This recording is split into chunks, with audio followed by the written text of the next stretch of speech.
ஹரிஹி ஓம். ராதே கிருஷ்ணா. அறிந்து கொள்வோம் பகவான் நாமங்களை, தெரிந்து கொள்வோம் அதன் பெருமைகளை. பகுதி 127. இந்த பகுதியில் 134வது திருநாமத்தை பார்க்க போகிறோம். இந்த நாமம் விஷ்ணு சகஸ்ரநாமத்தின் 14வது ஸ்லோகத்தில் வருகிறது. ஸ்லோகம் 14. சர்வக சர்வ வித்பானோர் விஸ்வக்சேனோ ஜனார்தனக வேதோ வேத விதவ்யங்கோ வேதாங்கோ வேதவித் கவிஹி. நாமம் 134. ஓம் கவையே நமக. நம் பார்வைக்கும் அப்பாற்பட்டவற்றையும் பார்ப்பவர் என்று இதற்கு பொருள். விஷ்ணு சகஸ்ரநாமத்திற்கு பகவத்குண தர்ப்பணம் என்ற அற்புதமான உரையை வழங்கியவர் பராசரப்பட்டர். அவரை பெரிய ஞானி என்றும் ரிஷிகளுக்கு சமமானவர் என்றும் ஸ்ரீரங்கத்தில் அடியார்கள் கொண்டாடினார்கள். இப்படி ஒரு நல்லவர் இருந்தால் சிலருக்கு பிடிக்காதுதானே? அதுபோலத்தான் ஸ்ரீரங்கத்தில் வாழ்ந்த ஆலவாயன் என்பவர் பராசரப்பட்டரின் மேல் பொறாமை கொண்டான். பராசரர் என்பது வியாசரின் தந்தையின் பெயர். அந்த மகரிஷியின் பெயரை சுமக்கும் தகுதியே இல்லாதவர் இவர் என்பதை நிரூபித்து காட்டுகிறேன் என்று சவால் விட்டான். ஒரு நாள் ஆலவாயனின் வீட்டுக்குள் நுழைந்த ஒரு பாம்பு ஒரு பானைக்குள் சென்று உடலை சுருட்டி கொண்டு விட்டது. ஆஹா, இதுதான் நல்ல சந்தர்ப்பம் என்று நினைத்த ஆலவாயன் அந்த பானையின் வாயை ஒரு துணியால் மூடி கட்டினான். அப்படி துணியால் மூடி கட்டிய பானையை பராசரப்பட்டரின் வீட்டிற்கு எடுத்து வந்தான். பட்டரின் முன் பானை வைத்துவிட்டு, நம் கண்களுக்கு அப்பாற்பட்ட விஷயங்களை காண வல்லவர்கள்தான் ரிஷிகள். பராசர ரிஷியின் பெயரை சுமக்கும் உங்களால் இந்த பானைக்குள் என்ன இருக்கிறது என்று சொல்ல முடியுமா என்று கேட்டான் ஆலவாயன். பட்டரும் சிரித்தபடியே, இதற்குள் குடை இருக்கிறது என்றார். என்ன, குடையா? இந்த பானைக்குள் குடை இருக்கிறது என்று ஒரு பைத்தியக்காரன் கூட சொல்ல மாட்டான். பராசர ரிஷியின் பெயரை சுமப்பதற்கான எந்த தகுதியும் உமக்கில்லை என்று சொன்ன ஆலவாயன் பானையின் வாயை திறந்து பாம்பை வெளியே விட்டான். உள்ளே அடைப்பட்டிருந்த பாம்பு விறுவிறுவென வீட்டுக்கு வெளியே ஓடிவிட்டது. அந்த ஆலவாயன், இது என்ன, குடையா என்று கேட்டான்.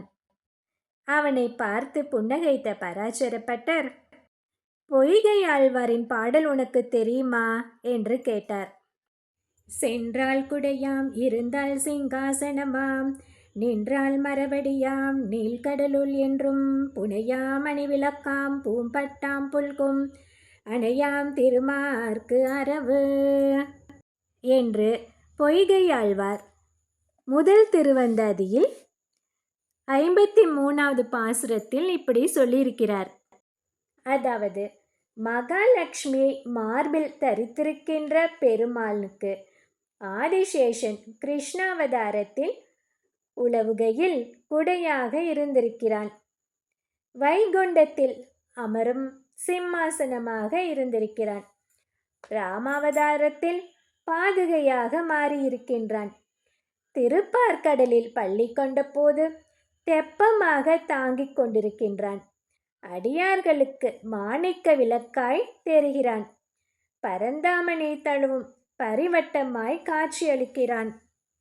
ராமாவதாரத்திலும் கிருஷ்ணாவதாரத்திலும் சார்ந்திருக்கும் கைப்பிடியாக லக்ஷ்மண பலராமனாக பிறப்பெடுத்திருக்கின்றான் இந்த ஆதிசேஷன்.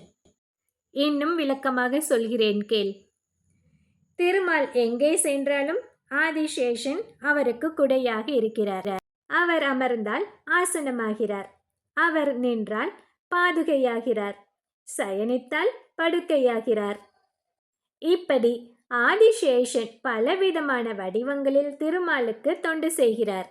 அந்த வகையில் பெருமாளின் குடையாக ஆதிசேஷன் என்னும் பாம்பு இருப்பதால் உன் பானைக்குள் குடை இருக்கிறது என்று மறைமுகமாக பாம்பை குறிப்பிட்டு சொன்னேன் என்றார் பராசரப்பட்டர்.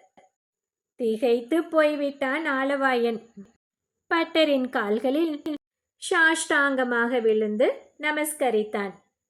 பிறகு அங்கிருந்து சென்று விட்டான்.